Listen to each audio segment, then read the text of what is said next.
Acordei naquela manhã de terça-feira com a visão completamente embaçada. Meu corpo inteiro tremia. Tentei levantar da cama, mas minhas pernas cederam como se fossem feitas de algodão molhado. Caí no chão do meu quarto. O impacto foi seco. Meu ombro bateu no piso de madeira com força que me arrancou o ar dos pulmões. Tentei gritar, mas minha voz saiu apenas como sussurro rouco e desesperado. Naquele momento, aos 74 anos, enfermeira aposentada com 42 anos de profissão, sabia exatamente o que estava acontecendo. Eu estava morrendo. E não era de causas naturais. Levei 3 dias internada na UTI para descobrir a verdade que nenhuma mãe deveria descobrir. Minha filha Renata estava me envenenando há 3 meses, sistematicamente, calculadamente, trocando minhas pílulas de hipertensão, diabetes e colesterol com doses letais, medicamentos vencidos, combinações mortais. Tudo isso enquanto sorria, me abraçava e dizia: "Te amo, mãe." Se você acha que conhece traição, prepare-se, porque essa história vai mostrar até onde uma filha pode ir quando ganância substitui amor. Meu nome é Helena Nascimento. Tenho 74 anos. Sou viúva há 5 anos do doutor Armando Nascimento, cardiologista respeitado que faleceu de AVC fulminante enquanto atendia paciente no consultório. Trabalhei 42 anos como enfermeira hospitalar. Conheço cada medicamento pelo nome técnico. Sei identificar overdose. Sei quando algo está errado com o corpo humano. Por isso, quando comecei a passar mal, sabia que não era apenas velhice. Moro em casa confortável no bairro Perdizes, em São Paulo, avaliada em R$900 mil. Tenho poupança de R$600 mil acumulados com trabalho e investimentos inteligentes que meu falecido marido me ensinou. Recebo aposentadoria de R$7 mil mensais. Tenho carro quitado. Tenho 2 filhas adultas, Renata, de 49 anos, e Júlia, de 45 anos. Tenho 4 netos que amo profundamente. Minha saúde sempre exigiu cuidado rigoroso. Hipertensão arterial desde os 55 anos. Diabetes tipo 2 controlada com medicação desde os 60. Colesterol alto geneticamente herdado do meu pai. Todos os dias, religiosamente, tomo meus remédios organizados em caixinha semanal, com divisórias para manhã, tarde e noite. Cada comprimido no seu lugar. Cada dose calculada. Nunca esqueço. Nunca erro. Até que alguém começou a trocar minhas pílulas. Essa é a história real de mãe que deu tudo para filhas e recebeu veneno como gratidão. De enfermeira que conhecia cada sintoma, mas não conseguia acreditar na única explicação possível.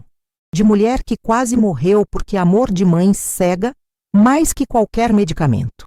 Se você tem filhos, se você ajuda a família financeiramente, se você acredita que amor é incondicional, ouça bem, às vezes amor precisa ter limites, porque quando não tem, vira permissão para a destruição.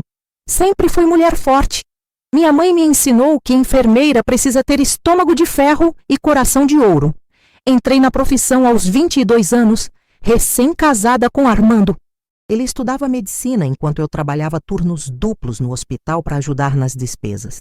Tínhamos pouco dinheiro, mas tínhamos amor verdadeiro e projeto de vida compartilhado. Renata nasceu quando eu tinha 25 anos. Parto difícil, 20 horas de trabalho de parto. Mas quando segurei aquela menina nos braços pela primeira vez, soube que faria qualquer coisa por ela. Júlia veio 4 anos depois. 2 filhas lindas, saudáveis, inteligentes. Armando se formou e abriu consultório. Eu continuei no hospital porque amava minha profissão. Ganhávamos bem. Vivíamos com conforto. Aos 62 anos, aposentei após ver muita gente morrer, muita família destruída por doença, muita dor que medicina não conseguia curar. Queria aproveitar tempo com Armando, viajar, curtir netos, viver em paz. Tivemos 3 anos maravilhosos juntos. Depois Armando caiu durante atendimento. AVC hemorrágico. Morreu instantaneamente. Não sofreu. Mas eu sofri. Sofri como viúva sofre quando perde companheiro de 50 anos. Depois que Armando partiu, mergulhei na família. Ajudei Renata, que estava passando por divórcio traumático. Paguei advogado, paguei cirurgia plástica para ela recuperar a autoestima, dei dinheiro para ela começar vida nova. Ajudei Júlia com entrada de apartamento porque o marido dela ganhava pouco e ela merecia moradia digna. Paguei escola particular dos netos, uniforme, material, viagem de formatura, curso de inglês. Tudo que pediram, dei. Minha saúde sempre foi controlada com rigor. Como enfermeira, sabia a importância de seguir prescrição médica à risca. Tomava losartana para pressão, metformina para diabetes, simvastatina para colesterol. Tudo organizado em caixinha semanal que comprei em farmácia com 7 divisórias, cada uma com 3 compartimentos para manhã, tarde e noite. Cada domingo à noite, separava todas as pílulas da semana seguinte. Nunca errava, nunca esquecia. Mas aos 73 anos, comecei a sentir algo errado. Tontura ao levantar, visão embaçada, tremores nas mãos, pressão arterial descontrolada mesmo tomando medicação, glicemia alterada sem explicação. Médico aumentou doses. Piorei. Médico trocou medicamentos. Continuei piorando. Ele disse: Dona Helena, senhora está seguindo prescrição corretamente? Respondi: Doutor, sou enfermeira. Sei tomar remédio. Ele não entendeu. Eu também não. Até o dia em que Júlia me levou às pressas para pronto-socorro e médico, descobriu a verdade horrível. Alguém estava trocando minhas pílulas. E esse alguém era minha própria filha. Renata sempre foi diferente de Júlia. Júlia era responsável, trabalhadora, organizada. Renata era impulsiva, gastadora, desorganizada. Mas como mãe, eu amava as duas igualmente. Acreditava que cada filha tinha seu jeito e que amor incondicional significava aceitar diferenças. Quando Renata casou aos 26 anos com Fernando, homem bonito, mas irresponsável financeiramente, Armando me disse: Helena, esse casamento vai dar problema. Eu defendi: amor ela escolheu, temos que apoiar. Apoiamos. Demos entrada no apartamento deles como presente de casamento. Pagamos festa cara em buffet de luxo. Compramos móveis. Tudo para começar em vida bem. Mas Fernando não conseguia segurar emprego. Trocava de empresa a cada 6 meses. Renata trabalhava em clínica particular, ganhando pouco. Viviam no vermelho constantemente. E quem cobria? Eu. Mãe, preciso de 3.000 para pagar a conta de luz e água que atrasaram. Eu dava. Mãe, preciso de 5.000 para quitar cartão. Eu dava. Mãe, preciso de 10.000 para dar entrada em carro porque o nosso quebrou. Eu dava. O casamento durou 20 anos assim. 20 anos de dependência financeira. Até que Fernando pediu divórcio porque conheceu outra mulher. Renata ficou destruída. Entrou em depressão profunda. Ganhou peso, perdeu autoestima. Veio morar comigo temporariamente com os 2 filhos adolescentes.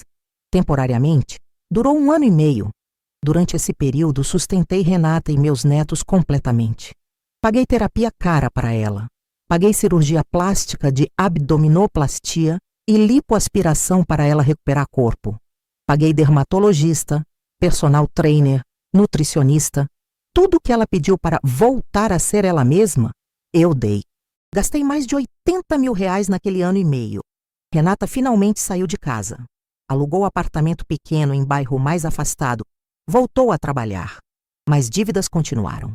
Cartões de crédito estourados, empréstimos consignados comprometendo metade do salário. Prestamistas cobrando juros abusivos. E sempre Renata voltava. Mãe, me ajuda, só mais essa vez. Júlia, por outro lado, era completamente diferente. Casou com um homem simples, mas trabalhador. Viviam com um orçamento apertado, mas nunca pediram além do que realmente precisavam. Quando pedi para ajudar com a entrada do apartamento deles, foi presente meu, não pedido dela. Júlia sempre foi grata. Visitava, ligava, se importava comigo como pessoa, não como fonte de dinheiro. Um dia, durante almoço de domingo com as 2 filhas e netos, mencionei casualmente que havia atualizado meu testamento. Meninas, vocês sabem que papai sempre quis que parte da herança fosse para o Instituto de Cardiologia que ele tanto amava. Então deixei metade para o Instituto e metade dividida entre vocês 2 e netos. Era a vontade do Armando. Era justo, era honesto. Júlia disse: Mãe, isso é lindo. Papai ficaria orgulhoso.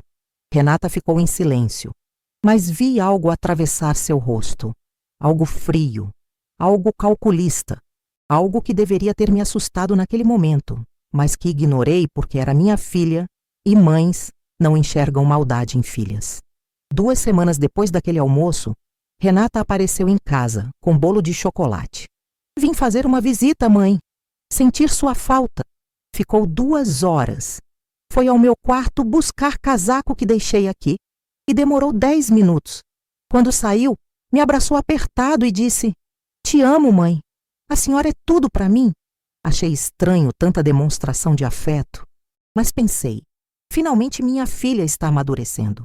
Mal sabia eu que aquele abraço era despedida, que aqueles "te amo" eram última mentira antes do veneno começar a agir, que naqueles 10 minutos no meu quarto, Renata havia fotografado todos os meus remédios, estudado cada caixa, memorizado cada dose, e que nas próximas semanas começaria a me matar lentamente. Depois daquele domingo, Renata começou a aparecer com frequência incomum. Segunda-feira: "Mãe, trouxe pão quentinho da padaria." Quarta-feira: "Mãe, passei aqui perto e resolvi dar um oi." Sábado: "Mãe, vim ver se a senhora precisa de algo." Sempre com desculpa, sempre por pouco tempo, sempre entrando no meu quarto por algum motivo inventado. Na primeira semana comecei a sentir tontura leve ao levantar da cama. Pensei, deve ser pressão baixa, vou medir. Medi. Estava em 130/80. Normal para mim, mas tontura continuou. Na segunda semana a visão começou a embaçar ocasionalmente. Pensei, preciso marcar oftalmologista. Deve ser catarata começando. Na terceira semana, tremores nas mãos apareceram. Pensei, será Parkinson inicial? Armando tinha histórico familiar. Renata continuava aparecendo. Sempre carinhosa, sempre atenciosa. "Mãe, como a senhora está se sentindo?" Eu contava os sintomas. Ela fingia preocupação. "Mãe, isso não é normal. Deveria consultar médico." Mas quando eu dizia que ia marcar consulta, ela desencorajava. "Ah, mãe, não precisa exagerar. Deve ser só cansaço. A senhora trabalhou tanto na vida. Descansa mais, dorme mais, relaxa." E eu, ingênua, acreditava. Porque filhas querem bem das mães. Porque Renata estava sendo tão presente e tão carinhosa. Porque depois de anos de cobranças financeiras constantes, finalmente minha filha estava demonstrando amor verdadeiro. Ou assim eu pensava. Na quarta semana, a pressão arterial descontrolou completamente. Acordei um dia com medição de 180/110, perigosamente alta. Tomei medicação extra como protocolo de emergência que conhecia da época de enfermeira. Pressão caiu para 80/50, perigosamente baixa. Meu corpo não respondia mais de forma lógica à medicação. Liguei para médico. Ele pediu para ir ao consultório imediatamente. Renata estava em casa naquele dia, tinha aparecido de manhã para tomar café com mãe. Quando contei que iria ao médico, ela insistiu em me acompanhar.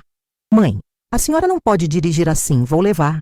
No consultório, o médico examinou, pediu exames, aumentou dose de losartana. Renata ficou o tempo todo ao meu lado, fazendo perguntas, anotando tudo. Agora sei, ela estava estudando. Estudando como ajustar doses para me matar mais rápido sem levantar suspeita imediata. Estudando como dosear veneno para parecer progressão natural de doença. Na quinta semana, glicemia descontrolou. Acordei com 420 miligramas por decilitro. Nível extremamente perigoso para diabética tipo 2. Tomei insulina de emergência que tinha em casa. Glicemia caiu para 40. Entrei em hipoglicemia. Suor frio. Tremores incontroláveis, confusão mental. Comi açúcar puro, mel, tudo o que encontrei. Consegui estabilizar em 120. Liguei para a Júlia desesperada. "Filha, não sei o que está acontecendo comigo. Meu corpo não responde aos remédios." Júlia ficou preocupada. "Mãe, vou te levar ao endocrinologista." Marcou consulta urgente.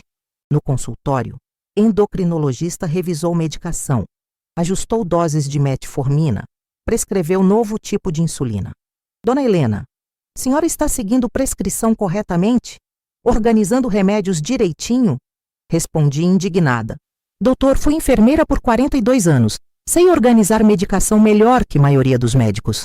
Ele riu sem graça. Mas eu estava ofendida. Como ousava questionar minha competência? Nas semanas seguintes, sintomas pioraram progressivamente. Dor de cabeça constante, náuseas, vômitos ocasionais, fraqueza muscular, dificuldade para caminhar, perda de apetite. Em 2 meses, perdi 8 quilos. Meu rosto ficou cadavérico, olheiras profundas, pele amarelada. Júlia ligava todos os dias. Mãe, estou preocupada. A senhora está piorando. Renata aparecia dia sim, dia não.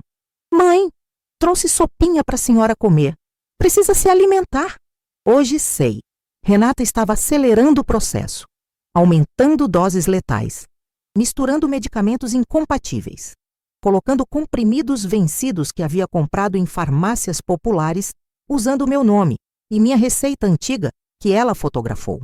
Tudo calculado para parecer falha múltipla de órgãos causada por idade avançada e doenças crônicas. Na 10ª semana, mal conseguia levantar da cama. Júlia me visitou naquele domingo e ficou em choque. Mãe, a senhora está irreconhecível! Vou te levar ao hospital agora! Renata estava lá também. Tinha aparecido para almoçar com mãe. Ela tentou dissuadir. Júlia, não precisa exagerar. Mãe só precisa descansar mais. Mas Júlia, pela primeira vez, enfrentou a irmã. Renata, nossa mãe está morrendo. Ou você ajuda a levar ela ao hospital ou sai da frente. No pronto-socorro do Hospital das Clínicas, equipe médica me atendeu com urgência. Bateria completa de exames, hemograma, função renal, função hepática, eletrólitos, glicemia, pressão aferida a cada 15 minutos. Médico plantonista veio com expressão grave. Dona Helena, senhora está em estado crítico. Overdose de medicamentos antihipertensivos misturado com dosagem insuficiente de insulina. Como isso aconteceu? Júlia interferiu antes que eu respondesse. Doutor, minha irmã Renata tem visitado nossa mãe frequentemente nas últimas semanas. Ela mexe no quarto. Sempre vai buscar algo. E minha mãe começou a piorar exatamente nesse período. Renata ficou pálida. Tentou se defender. Júlia, como você pode me acusar?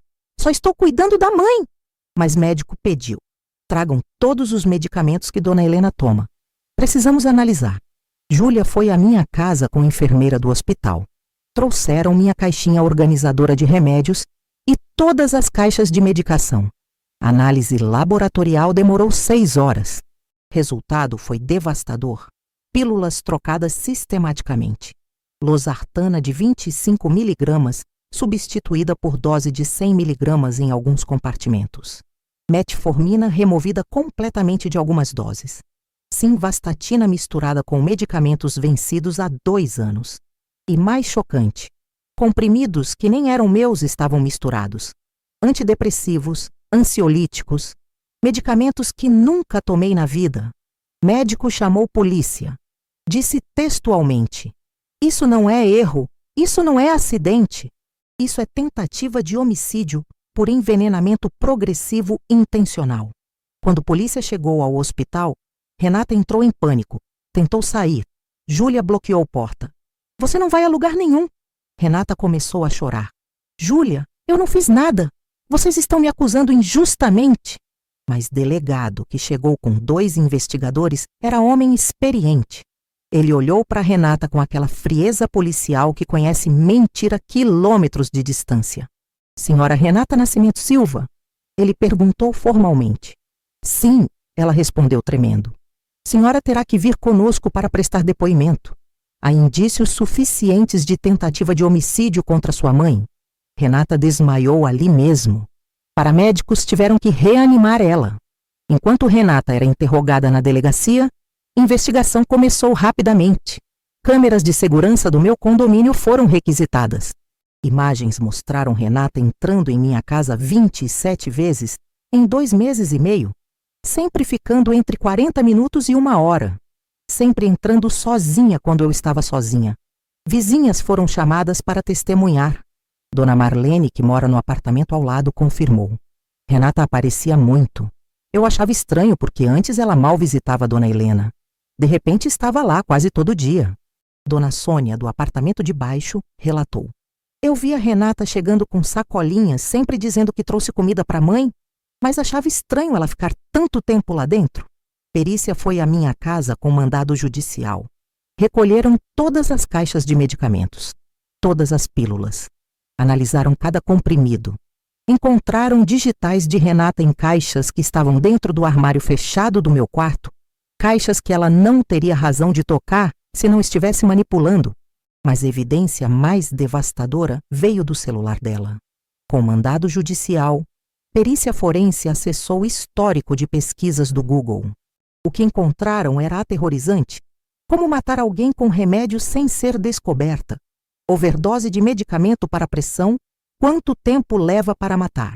Sinais de envenenamento por medicação parecem naturais, como trocar pílulas sem deixar rastro. Quanto tempo pessoa idosa demora para morrer de overdose? Herança quando pessoa morre antes de testamento ser alterado. 53 pesquisas diferentes, todas feitas nas últimas 10 semanas, todas indicando premeditação clara. Confrontada com evidências, Renata tentou manter versão. Eu só estava pesquisando porque estava preocupada com minha mãe. Queria entender o que estava acontecendo com ela. Mas delegado mostrou mensagens de WhatsApp que ela trocou com a amiga. Se minha mãe morrer logo, vou herdar metade de tudo. Dá quase 1 milhão. Resolvo todas minhas dívidas. A amiga dela respondeu. Renata, não fala assim. Sua mãe vai viver muito ainda. Renata retrucou. Não se ela continuar esquecendo de tomar remédios direito. Emoji de risada maldosa. Aquela mensagem destruiu qualquer defesa possível. Renata foi presa em flagrante. Acusação formal, tentativa de homicídio qualificado, com agravante de ser contraascendente, crime contra a mãe tem pena aumentada. Júlia assumiu temporariamente guarda dos 2 sobrinhos, porque Renata estava presa preventivamente. E eu fiquei internada por mais 7 dias.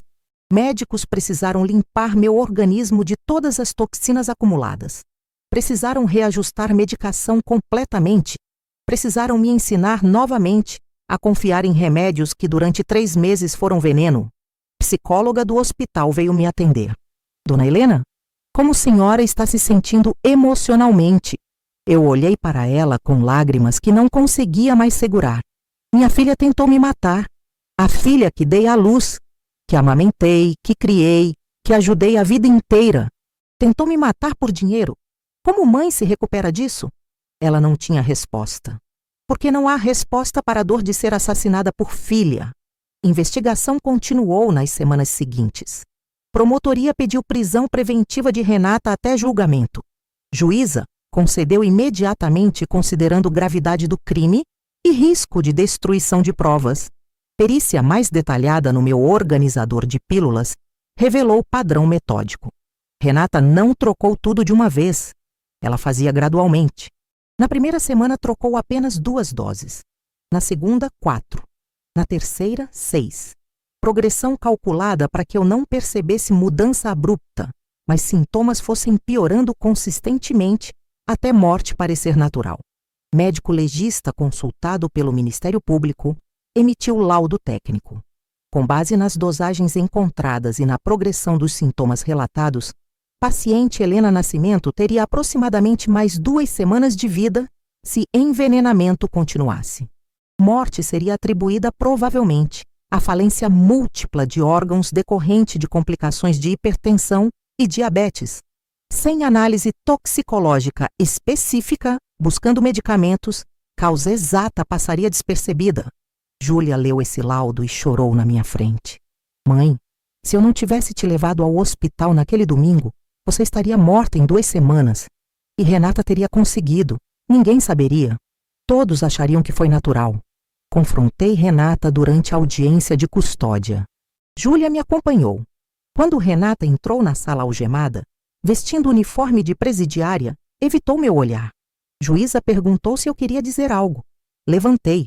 Olhei nos olhos da minha filha e disse: Renata, dei tudo para você. Paguei sua educação, seu casamento, seu divórcio, suas dívidas, sua cirurgia, sua vida inteira. Quando você estava no fundo do poço, fui eu quem te levantou. E você retribuiu tentando me matar. Por dinheiro. Por herança que nem é sua ainda. Você vendeu alma por 450 mil reais, que seria sua parte. Vendeu amor de mãe. Vendeu humanidade. E agora vai pagar.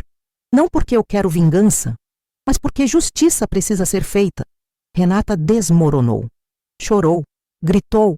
Mãe, me perdoa. Eu estava desesperada. Devo 120 mil. Prestamistas me ameaçavam. Não sabia o que fazer. Respondi. Renata, você podia ter pedido ajuda. Podia ter conversado. Podia ter declarado falência. Mas escolheu me matar. Essa escolha é sua. E consequência é sua também. Julgamento aconteceu 6 meses depois. Júri popular. 7 jurados. Promotoria apresentou todas as evidências. Pesquisas no celular, mensagens, perícia toxicológica, depoimentos médicos, gravações de câmeras, testemunhas.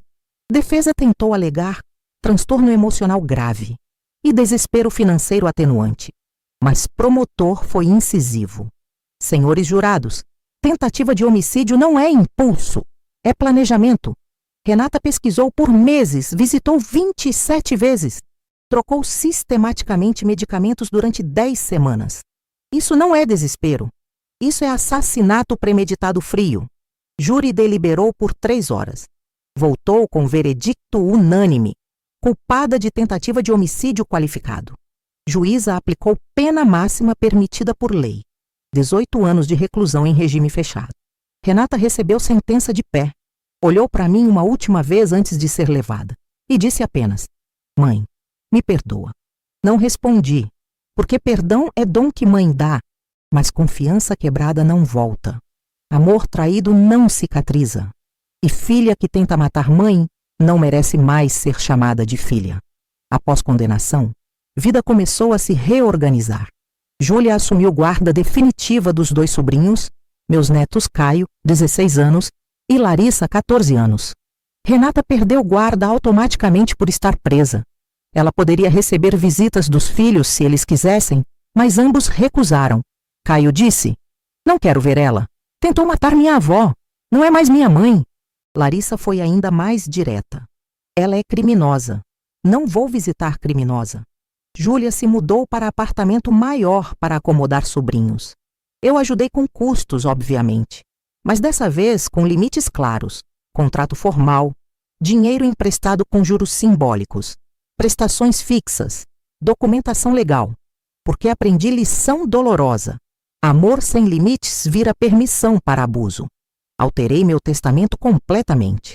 Consultei 3 advogados diferentes para garantir blindagem total. Renata foi excluída completamente da herança. Cláusula expressa. Excluo minha filha Renata Nascimento Silva de qualquer parte da herança por tentativa de homicídio contra minha pessoa, conforme processo criminal número. Júlia recebeu 30%. Instituto de Cardiologia que Armando amava recebeu 40%. Meus 4 netos, incluindo Caio e Larissa, recebem 30% divididos igualmente em fundo fiduciário, até atingirem 25 anos. Renata tentou contestar testamento através de advogado público. Alegou direito inalienável de herdeira necessária.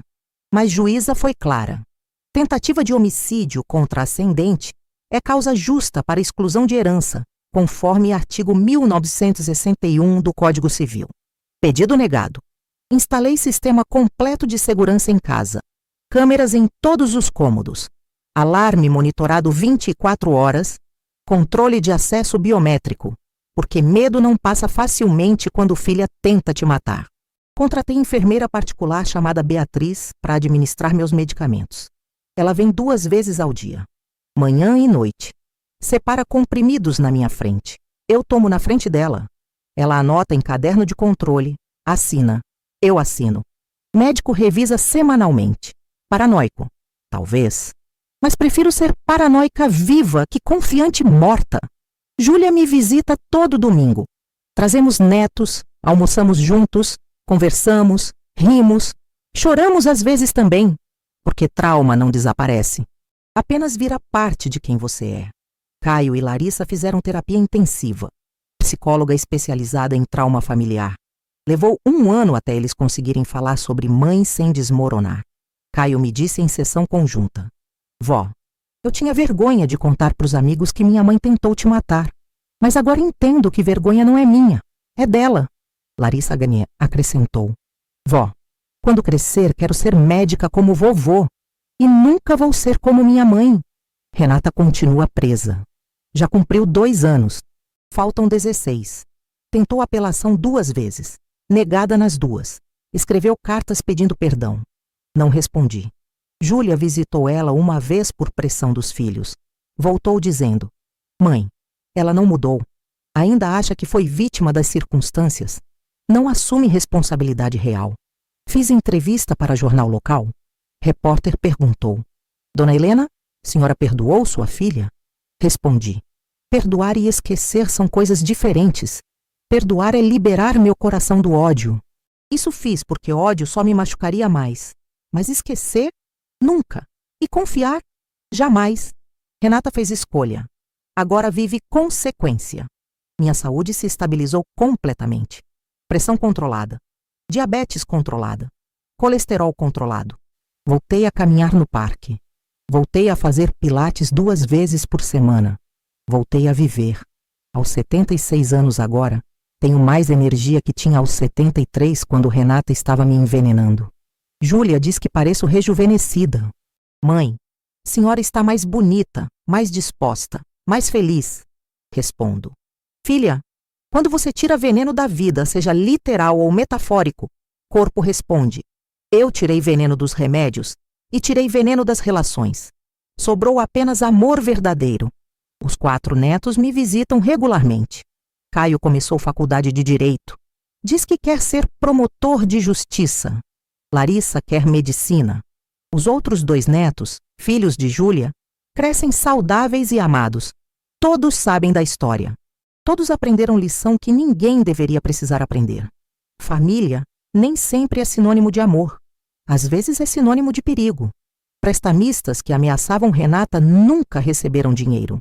Ela declarou falência na prisão. Perdeu apartamento. Perdeu tudo.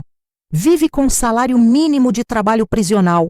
E vai viver assim por mais 16 anos. Justiça foi feita. Não pela minha mão, pela lei, pelo sistema que às vezes funciona quando evidências são claras. E evidências eram cristalinas. Filha tentou matar mãe. Filha foi punida. Mãe sobreviveu. Quando acordo agora, primeira coisa que faço é agradecer. Agradecer por estar viva, por ter Júlia que me salvou, por ter netos que me amam, por ter Deus que me protegeu quando tudo parecia perdido. Aprendi lições difíceis aos 74 anos. Aprendi que amor de mãe, mesmo sendo incondicional, precisa ter limites. Que ajudar não significa permitir. Que dar não significa se sacrificar ao ponto de destruição própria. Aprendi que dinheiro revela caráter.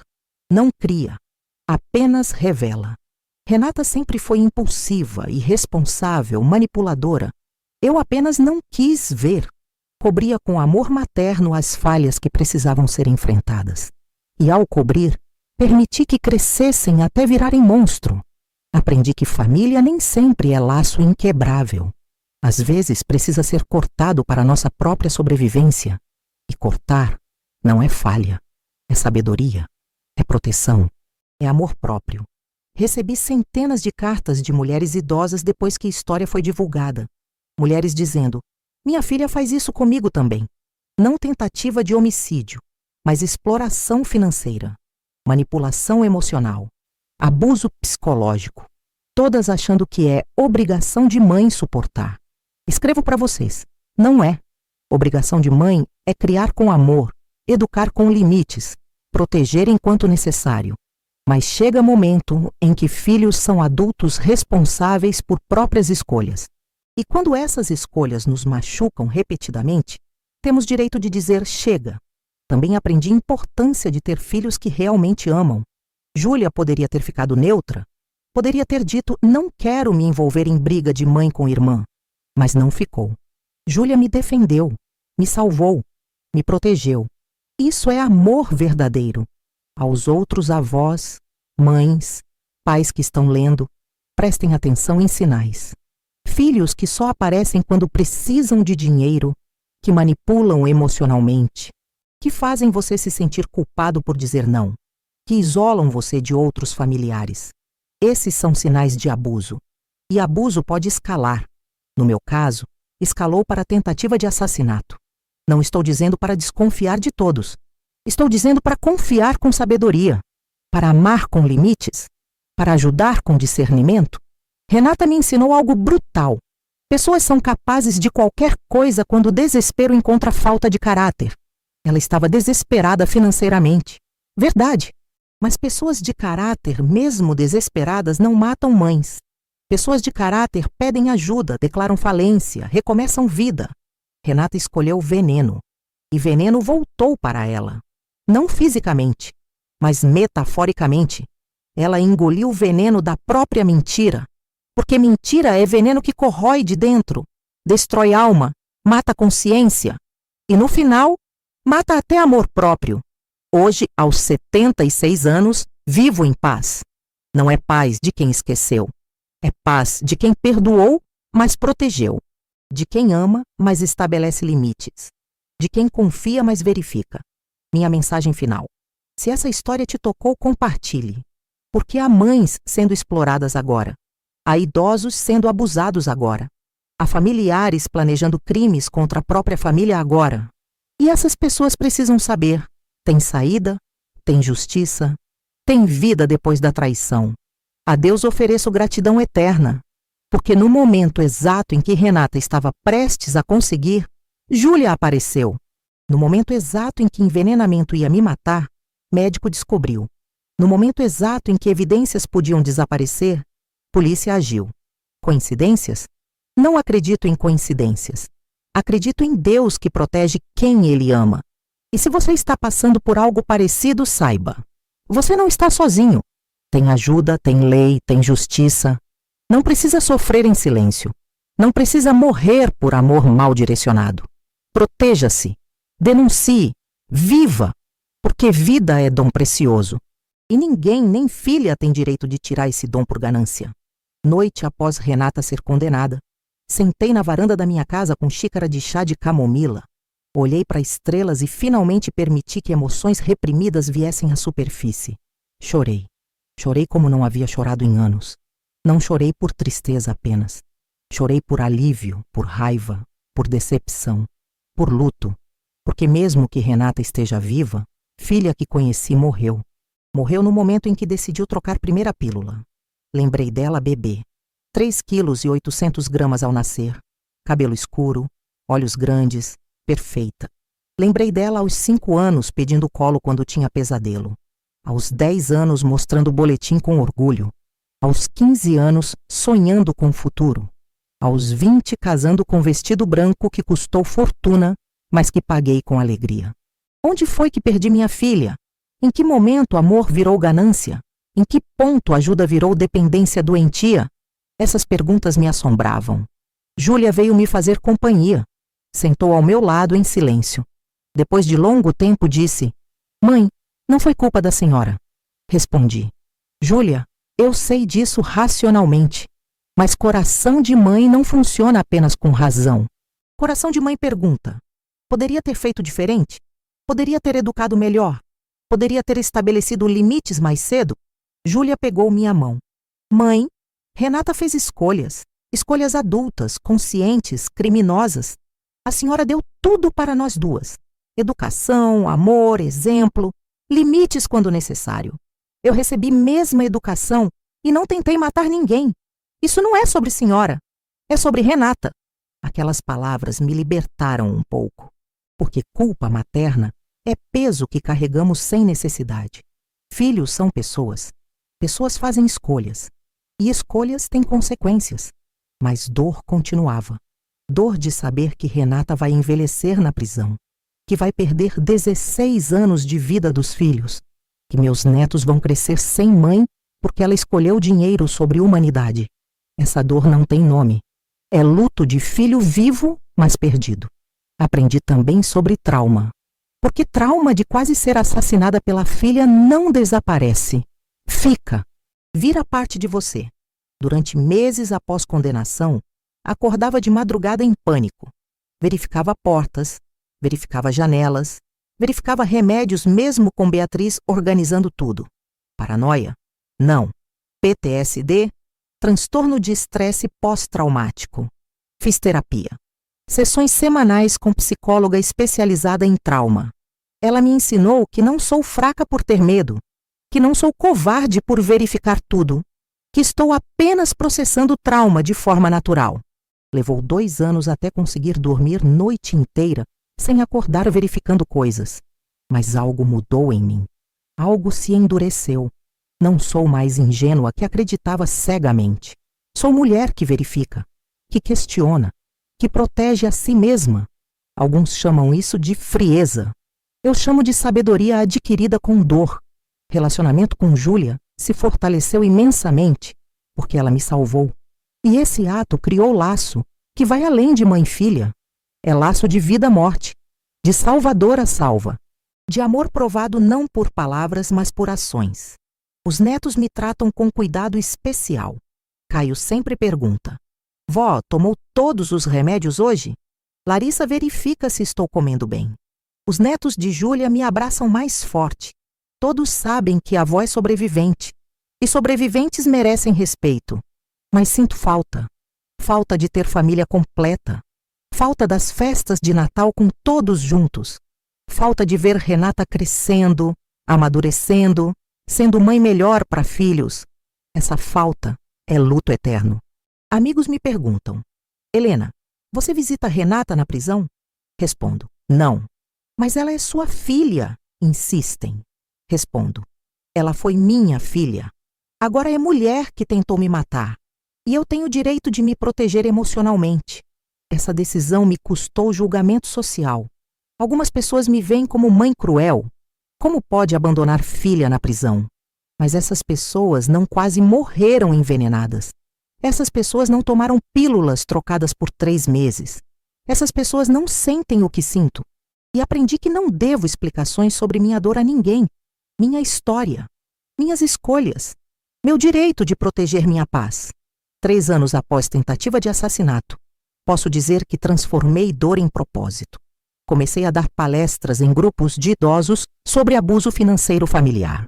Conto minha história. Sem censura, sem vergonha. Porque vergonha não é minha.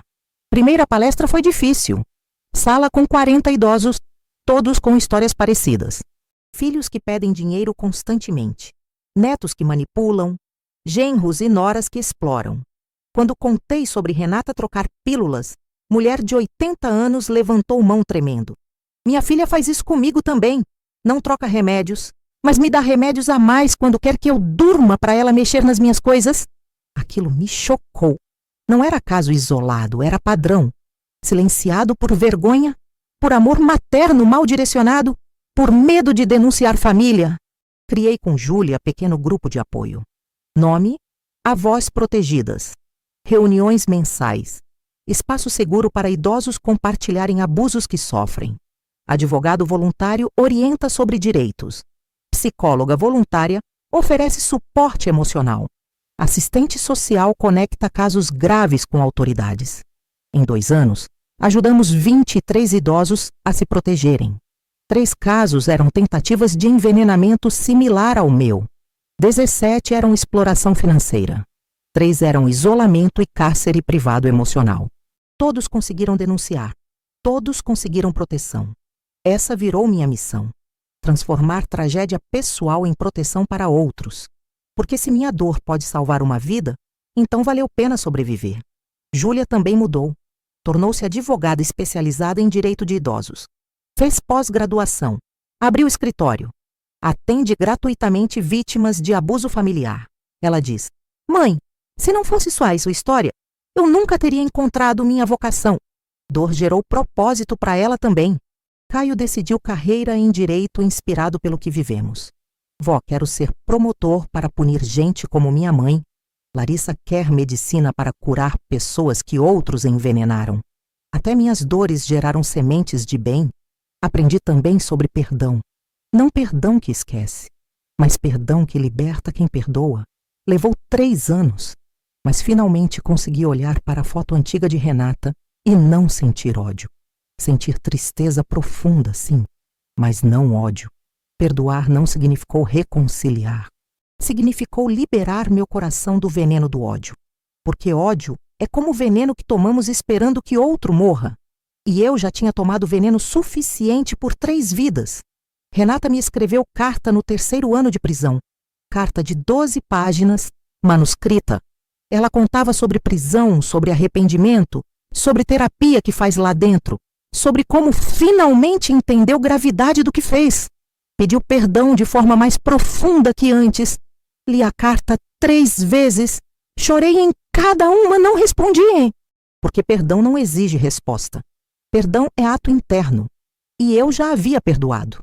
Mas responder abriria a porta que precisa permanecer fechada para minha proteção emocional. Júlia me perguntou: Mãe, não vai responder? Expliquei: Filha, perdoar é necessário para minha paz, mas reconciliar é opcional. E opto por não reconciliar. Renata fez escolha que destruiu confiança de forma irreparável. Eu perdoo, mas não esqueço. E não me exponho novamente. Essa distinção entre perdão e reconciliação foi libertadora, porque sociedade pressiona vítimas a fazerem as pazes com agressores, como se perdão exigisse convivência. Não exige. Posso perdoar Renata e nunca mais vê-la. Ambas as coisas podem coexistir. Aprendi também sobre resiliência, palavra que todo mundo usa, mas poucos entendem de verdade. Resiliência não é voltar a ser quem era antes do trauma. É impossível. Trauma muda você permanentemente. Resiliência é construir nova versão de si mesmo que incorpora trauma como parte da história, não como definição completa. Sou Helena que sobreviveu, não Helena que foi vítima. A diferença é enorme. Vítima é identidade estagnada. Sobrevivente é identidade em movimento. E movimento continua. Aos 76 anos, tenho mais propósito que tinha aos 50. Porque propósito nasceu de dor. E dor transformada em propósito gera impacto, que sucesso fácil nunca geraria. Se essa história tocou você profundamente, se reconheceu sinais de abuso em sua própria família, se é idoso sendo explorado ou conhece idoso nessa situação, saiba, você não está sozinho. Tem ajuda, tem proteção, tem justiça. No Brasil, Disque 100 é canal de denúncia para violência contra idoso. Anônimo. Gratuito. Funciona 24 horas. Use. Sem medo. Sem vergonha. Porque proteger sua vida não é traição à família. É amor próprio. Se você é filho, filha, neto, neta lendo isso e reconhece que está abusando financeira ou emocionalmente de familiar idoso, pare. Agora. Busque ajuda, faça terapia. Resolva suas questões sem destruir quem te criou, porque consequências são reais. Prisão é real. Remorso eterno é real. Se você é familiar que vê abuso acontecendo, mas tem medo de denunciar, denuncie, como Júlia fez. Porque silêncio é cumplicidade. E cumplicidade mata. Júlia me salvou porque agiu. Se ela tivesse ficado neutra, eu estaria morta. Deixa seu comentário aqui embaixo, contando se você já viveu situação de abuso familiar. Se essa história te inspirou a se proteger ou proteger alguém. Se você conhece casos similares. Seus comentários salvam vidas porque mostram que não estamos sozinhos. Inscreve no canal se ainda não está inscrito. Ativa o sininho de notificações. Compartilha com idosos que você ama, com famílias que precisam ouvir, com pessoas que acham que isso nunca aconteceria comigo. Porque acontece. Está acontecendo agora em milhares de casas. Um abraço enorme de São Paulo, direto de quem aos 76 anos continua vivendo, amando, protegendo e lutando. Minha filha trocou minhas pílulas achando que me mataria em silêncio, mas acabou engolindo o veneno da própria mentira. A justiça foi feita, não pela minha mão, mas pela lei. E hoje vivo em paz, sabendo que Deus me protegeu quando mais precisei. Até a próxima história.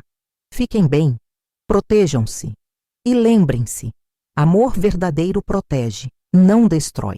Se alguém está te destruindo em nome do amor, não é amor, É abuso. E você merece proteção.